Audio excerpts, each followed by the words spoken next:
आगे बढ़ते हुए हम बात करेंगे क्लास 9th एनसीईआरटी मैथ्स अध्याय नंबर 2 प्रश्नावली 2.4। प्रश्नावली 2.4 का पहला क्वेश्चन है उपयुक्त सर्व समीकरणों को प्रयोग करके निम्नलिखित गुणनफल ज्ञात कीजिए। तो ये जो सवाल है इसमें हमें सर्व समीकरण यूज़ करनी है। और कौन सी सर्व समीकरण यूज़ करनी है आप यहाँ पे देख सकते हैं। जैसे कि शुरुआत में हम ये 4 सर्व समीकरण यूज़ करेंगे, ठीक है। तो पहली सर्व समीकरण आती है x प्लस वाई का होल स्क्वायर, मतलब ये वही सूत्र है आपके जो a प्लस बी का होल स्क्वायर होता है, X square plus 2xy plus Y square. और x माइनस वाई का whole square X square minus 2xy plus Y square. और X square minus Y square क्या हो जाएगा, एक बार प्लस में लिख देंगे एक बार माइनस में। और एक और आपकी आइडेंटिटी है x प्लस ए और x प्लस बी। तो ये आइडेंटिटी इंपॉर्टेंट है, अभी इसके क्वेश्चन हम करने वाले हैं, उसके बाद ये भी हम देखेंगे, ठीक है। तो जो सर्व समीकरण है वो आप यहाँ से नोट कर लीजिएगा। और जैसा कि आपने क्वेश्चन बुक से नोट कर लिया होगा तो हम सॉल्यूशन करते हैं। तो पहला क्वेश्चन है x प्लस 4 और फिर x प्लस 10। तो देखो ये जो सवाल है सबसे पहले तो आपको क्या करना है, कोई सा भी क्वेश्चन आता है तो उसको नोट कर लेना है, ठीक है। जैसे ये ऐसा कैसा नोट कर लिया है, ठीक है, नोट कर लेना है। नोट करने के बाद अब हमको पता है कि इसमें एक आइडेंटिटी लगेगी, ठीक है, मतलब कि सर्व समीकरण लगेगी। कौन सी लगेगी तो मैं यहाँ पे बता देता हूँ, x प्लस ए और x प्लस बी, ठीक है। तो क्या हो जाएगा एक्स स्क्वायर ए प्लस बी एक्स और फिर हो जाएगा ए बी, ठीक है। ये वाली आइडेंटिटी नंबर 4, ठीक है। तो ये आपको यहाँ पे यूज़ करनी है। अब यहाँ पे आइडेंटिटी आ गई है, हम क्या करते हैं यहाँ पे मान देख लेते हैं। देखो x का मान निकाल लेंगे क्या है, फिर a का मान क्या है और b का मान क्या है, क्योंकि हमको इस आइडेंटिटी में x का, a का और b का मान रखना है, ठीक है। तो इन दोनों ब्रैकेट्स का आप इससे कंपेयर करिए, इससे तुलना करिए। पहले ब्रैकेट में x है तो यहाँ पे भी x है, फिर दूसरे में x है तो यहाँ पे भी x है, मतलब x का मान तो x ही हो जाएगा। पहले ब्रैकेट में x प्लस a है तो यहाँ पे x प्लस 4 है, मतलब a का मान क्या मिल रहा है आपको 4। दूसरे ब्रैकेट में x प्लस बी है तो यहाँ पे x प्लस 10 है, तो b का मान क्या हो जाएगा 10। बस अब करना कुछ नहीं है, आपको मान रख देना है, ठीक है। तो इस साइड में आपको मान रखना नहीं है, आपको इस साइड में रखना है। एक्स स्क्वायर तो एक्स स्क्वायर ही हो जाएगा, है ना, क्योंकि x का मान तो x ही है। प्लस a प्लस बी, तो a का मान है 4 और b का मान है 10 और साथ में x। फिर है ए बी, तो a का मान है 4 और b का मान है 10। देखो दोनों के बीच में कुछ नहीं है तो क्या लेंगे, यहाँ पे गुणे का साइन ले लेंगे, ठीक है। यहाँ पे एक्स स्क्वायर प्लस 4 और 10 हो जाएगा 14x, प्लस 4 का 10 से गुणा करेंगे तो ये हो जाएगा 40। और ये हो जाएगा आपके पहले क्वेश्चन का सॉल्यूशन, ठीक है गाइस। तो उम्मीद है आपको समझ में आ रहा होगा, और अगर फिर भी आपको कोई डाउट है तो आप मुझे कमेंट कर सकते हैं। इसके बाद हम बात करते हैं अगले क्वेश्चन की, x प्लस 8। अगर आपने क्वेश्चन नोट नहीं किया है तो आप यहाँ से क्वेश्चन नोट कर लीजिए। सेकंड है x प्लस 8 और x माइनस 10, ठीक है। तो x प्लस 8 और x माइनस 10। तो सवाल यहाँ पे ये भी आता है कि भाई इसमें कौन सी आइडेंटिटी हम यहाँ पे लगाएंगे, मतलब कि कौन सी सर्व समीकरण हम यहाँ पे यूज़ करेंगे। तो देखो इसमें यहाँ पे x प्लस 8 है और यहाँ x माइनस 10 है, जबकि हमारा जो सर्व समीकरण है वो x प्लस ए और x प्लस बी है, मतलब दोनों जगह प्लस है।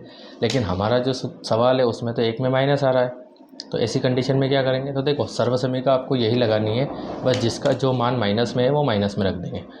जैसे आप समझेंगे यहाँ पे x प्लस ए और x प्लस बी।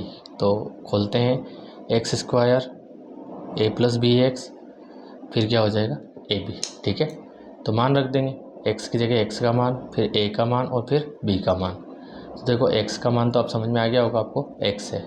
a का मान पहले कोष्ठक से उठाएंगे 8 और b का मान दूसरे कोष्ठक से, तो चूँकि माइनस में है इसलिए माइनस यहाँ पे हमको बताना पड़ेगा, ठीक है। अगले स्टेप में हम इस तरफ मान रखते हैं RHS साइड में, तो ये एक्स स्क्वायर तो क्या हो जाएगा एक्स स्क्वायर प्लस ए का मान है 8 और फिर है प्लस का b, लेकिन b का मान माइनस में है तो यहाँ पे सीधा हम माइनस का 10 ही रख देंगे, ठीक है। कोष्ठक से बाहर आपके 1 से फिर आ रहा है a, तो a का मान 8 और फिर b, तो b है माइनस 10, तो गुणित लगा के कोष्ठक में माइनस 10 आपको लेना पड़ेगा, ठीक है। अगले स्टेप में हो जाएगा एक्स स्क्वायर। यहाँ पे 8 और 10 में से सबसे पहले हम ये देखते हैं बड़ी संख्या कौन सी है, तो बड़ी संख्या 10 है और उस बड़ी संख्या का चिन्ह माइनस है, तो हमेशा बड़ी संख्या का चिन्ह आता है माइनस। 10 में से 8 जाएंगे तो कितने बच जाएंगे 2, ठीक है। और साथ में x है आपके, यहाँ पे प्लस का गुणा माइनस से करेंगे, बीच में गुणित है, प्लस माइनस माइनस, 8 का 10 से होगा तो 8 ढाई 80 हो जाएगा आपके, ठीक है। ये x square plus minus minus 2x minus 80 और ये हो जाएगा आपके आंसर, ठीक है गाइस। तो ये था आपके सेकंड क्वेश्चन, ठीक है। बात करते हैं इसके तीसरे सवाल की। तीसरा सवाल आपको कुछ इस प्रकार दिया है 3x + 4 और फिर दिया है 3x - 5। ठीक है, बिल्कुल सेम सवाल आपको दिया है यहाँ पे, तो सूत्र आपको वही लगाना है। उससे पहले एक बार नोट कर लेते हैं ऐसा कैसा, तो ये नोट कर लिया हमने। ठीक, और सूत्र आपको फिर से वही लगाना है, x + a और x + b। ठीक है, तो ये हो जाएगा x² ब्रैकेट a + bx, फिर हो जाएगा आपके ab। तो यह मान देख लेते हैं, x का मान निकाल लेंगे, a का मान और b का मान। तो यहाँ क्या देखते हैं, देखो दोनों ब्रैकेट में x आ रहा है, दोनों ब्रैकेट में 3x आ रहा है। तो इस बार x का मान 3x मिल गया आपको। पहले ब्रैकेट में a का मान 4, दूसरे ब्रैकेट में b का मान -5 है। ठीक है, उसके बाद हम कर लेंगे हल। तो इस साइड में आपको मान रखना है x², तो x की जगह हो जाएगा 3x का स्क्वायर, प्लस a की जगह आपके हो जाएगा 4 और प्लस b की जगह होगा -5 और फिर x है, तो x की जगह इस बार 3x है इसलिए गुणित लगा के 3x रखिए। ठीक है, a की जगह हो जाएगा फिर से 4 और b की जगह 5 है, लेकिन माइनस का है तो कोष्टक में ले लेंगे। ठीक, यहाँ पे देखो 3x की घात 2 है, मतलब कि 3x को 2 बार लिख के गुणा करना है। तो पहले 3 का 3 से करेंगे तो 9, फिर x का x से करेंगे तो x²। तो यहाँ पे आ जाएगा 3 × 9 x²। ठीक है, फिर से वही कंडीशन देखो, यहाँ पे 4 और 5 में से बड़ी संख्या 5 है, तो 5 का चिन्ह माइनस है, तो अब माइनस बाहर लगा देते सीधा, क्योंकि माइनस प्लस माइनस हो जाएगा। 5 और 5 में से 4 गए तो 1 बच जाएगा, गुणित 3x प्लस माइनस माइनस और 4 और 5 हो जाएगा 20। ठीक है, अगले स्टेप में हम देखते हैं 9x² - 3x और माइनस का 20 और ये हो जाएगा आपके आंसर। ठीक है, तो ये था आपके इसी का तीसरा सवाल। आगे बढ़ते हुए बात करेंगे क्वेश्चन नंबर 4 की। क्वेश्चन नंबर 4 दिया है y की घात 2 3/2, फिर y की घात 2 3/2। ठीक है, तो सवाल कोई सा भी आएगा, एक बार हम ऐसा कैसा नोट कर लेंगे। क्लियर, तो नोट कर लेंगे। अब यहाँ पे हम लगाएंगे फॉर्मूला। तो देखो सेम कंडीशन है, ठीक है, लेकिन बस फ़र्क काय का है, माइनस और प्लस का। तो हम इसमें एक बार फिर से सर्वसमीका की तरफ जाते हैं। सेम कोष्टक होना चाहिए। देखो x + y है और x - y है, तो ये वाली आइडेंटिटी मतलब सर्वसमीका लग रही है, तो x² - y²। ठीक है, तो यहाँ पे लगा देंगे क्या, एक बार प्लस में और एक बार माइनस में, तो x² - y²। बस यहाँ पे आपको x का और y का मान निकालना है। तो देखो पहले ब्रैकेट में यहाँ पे देखते हैं, पहले ब्रैकेट में x है, दूसरे में भी आगे x है, तो यहाँ पे पहले ब्रैकेट में y है स्क्वायर है और आगे y² यहाँ पे भी है। तो x का जो मान है वो y², ठीक है, और y का मान जो पीछे है वो 3/2।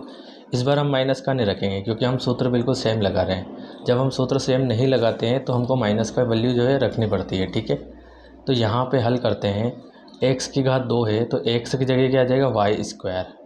तो ये तो हुआ y² x का मान, लेकिन अब x की भी घात 2 है तो इस पूरे की भी घात क्या हो जाएगी 2, फिर माइनस y की घात 2, तो y का मान है 3/2 की घात 2। ठीक है, नेक्स्ट स्टेप में हम देखते हैं, देखो y की घात 2 और उसकी भी घात 2 है, तो आपको पता होना चाहिए कि घात घात के गुणे में होती है। तो यहाँ पे 2 का 2 से गुणा हो जाएगा तो 4। यहाँ पे इसका जब घात खोलेंगे तो इसको 2 बार लिख के गुणा करेंगे, 3 × 9 और 2 दूनी 4 और ये हो जाएगा आपके आंसर। ठीक है गाइस, तो यह था आपके क्वेश्चन नंबर 4। बात करते हैं क्वेश्चन नंबर 5 की।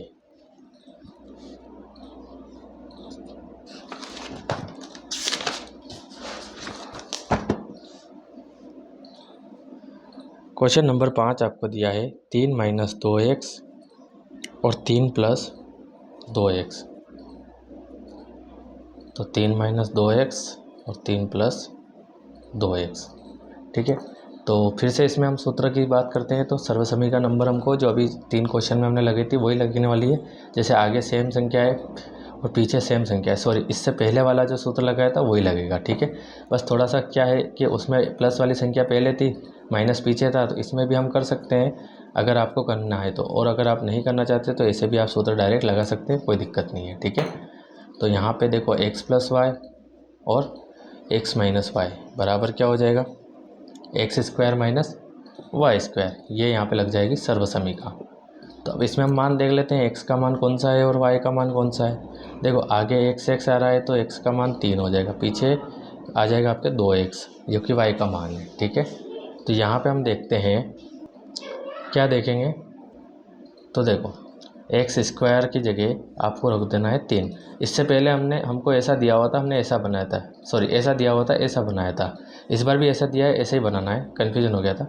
देखो एक्स स्क्वायर तो क्या हो जाएगा 3 स्क्वायर, और वाई स्क्वायर की जगह हो जाएगा 2x का स्क्वायर। ठीक है, तो डबल संख्या इसलिए कोष्टक में 3 की घात 2 का मान 3 दिया 9। यहाँ पे इसका कोष्टक खोलेंगे तो ये स्क्वायर दोनों के लिए है, तो पहले 2 की घात 2 का मान होता है 4, फिर x की घात 2 का मान हो जाएगा x स्क्वायर। तो ये है आपके इसका आंसर। ठीक है गाइस, और इसी के साथ मैं आपसे रिक्वेस्ट करता हूँ, अगर आप चैनल पर नए हैं तो आप चैनल को सब्सक्राइब कर लीजिए, वीडियो पसंद आता है तो वीडियो को लाइक कर दीजिए, और अगर आपको एजुकेशन से रिलेटेड कोई भी प्रॉब्लम है तो ये मेरा व्हाट्सएप नंबर है 9584801375। आप इससे मुझे मैसेज कर सकते हैं क्लास और नाम के साथ और अपनी प्रॉब्लम के साथ। ठीक है, तो जैसा भी होगा मैं अगर मुझसे सॉल्व होती है तो मैं बिल्कुल सॉल्व करूँगा। ठीक है गाइस, तो मिलते हैं नेक्स्ट वीडियो में। ठीक है।